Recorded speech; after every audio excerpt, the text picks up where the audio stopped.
Really fired up to chat with our next guest, quarterback, University of Arizona, Noah Fifita. Kind enough to hang out with us, 97.5, the KSL Sports Zone. Noah, how you doing, man? I'm doing great. How you guys doing? Doing well, doing well. Hey, all right, so there is, 2 years ago you didn't have the season you'd like. You rebound beautifully last year. What do you expect out of yourself for this upcoming season with this offense? I'm extremely excited for this offense, and it's because it's year two. You have year two in the scheme with the same offensive coordinator, and then you also return a bulk of the same guys from last year. So we know the standard, we know the expectation, we know how Coach Deggy expects to operate. So there's a continuity there, there's a confidence there, and then just continuing to build. You can't be content in any way. It's a brand new team, and you got to go perform, you got to go prove stuff.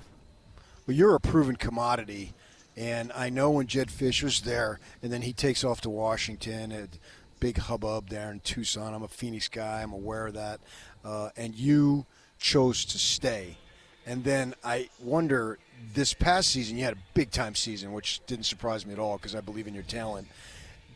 Did you have tempting offers to stay, and did you have to make the decision again, or had you already made it so you didn't have to make it a second time? Yeah, the decision was already made. I think going into the bowl game, we kind of already knew. I knew I was going to come back another year. And for me, what was the most compelling part was Coach Deggy, being able to play for him another year. That's like my big brother, so I got so much love for him. And being able to play for him another year was super intriguing and a moment I couldn't pass up. Coach Brennan, obviously kind of a mad scientist. What's your take on him, your experience having the opportunity to play for him? I love Coach B. I haven't had many head coaches in my life, but out of all the head coaches I've had, he's different than them all because he's so passionate and because he's a player's coach. So the relationship you have with Coach Brennan, it's something that you wouldn't have with most head coaches. You could sit at dinner with him. His wife is amazing. His kids are always around, and they're amazing. So being able to just spend time with them, there's a relationship there and there's a love there that is unique and is different. And at the end of the day, it makes you want to play for him. So we have the utmost trust that he can lead us to all of our goals, and I love him.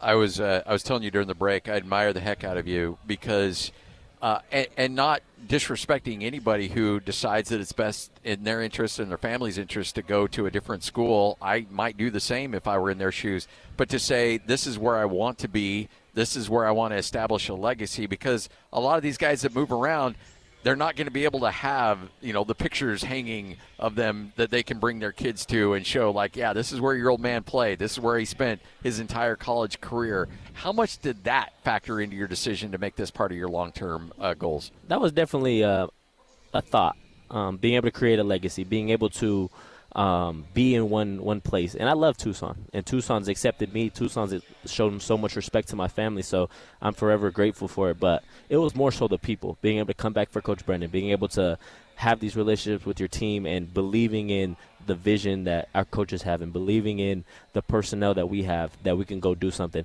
Because for me, I don't want my legacy to be he chose to stay at Arizona. Like, that's not what I want to be known for. I want to be known as the guy that won the first conference championship at the University of Arizona. So I believe we have that, and that's the reason I came back, to leave that legacy.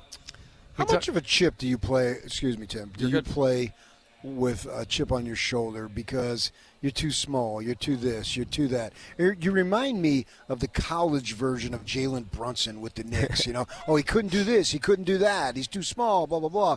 And he says, yeah, well, they couldn't judge hard. And I've heard that about you going back to your high school days because you're not 6'4". So I'm wondering, does that just go to you to have this chip to where I will prove everybody wrong? There is an edge. There's always been an edge. There's always been a chip on my shoulder, and my whole life it was just that. People said I was too small. People said it was impossible for me to go do what I do. So for me, most of my life I try to prove people wrong. But I think as I've grown and as I've realized, there still is that chip, there still is that motivation, but it's more now proving people right. And my family believed in me. My family's sacrificed everything for me so that I could be in this position today. So proving those sacrifices right, making them proud. Then my coaches have believed in me. Coach Brennan, Coach Deggy continue to believe in me, continue to choose me to lead this team. So I'm trying to prove them right. And then at the end of the day, my Lord and Savior, Jesus Christ, it's bigger than football for me. It's bigger than anything that this world has to say because Jesus died for me on the cross. So I'm trying to prove him right as well and glorify him and point people to him.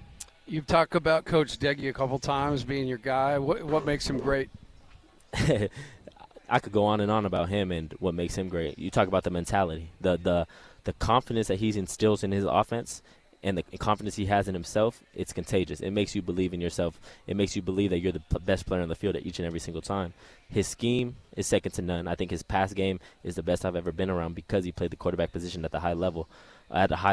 So he knows how to time things up, and he knows how to kind of scheme things to get things open. But even more so, it's his personality and who he is as a person. And it trickles down to his wife as well. His wife's amazing, and his wife, and as well as his little daughter, but they're awesome. They've welcomed us with open arms.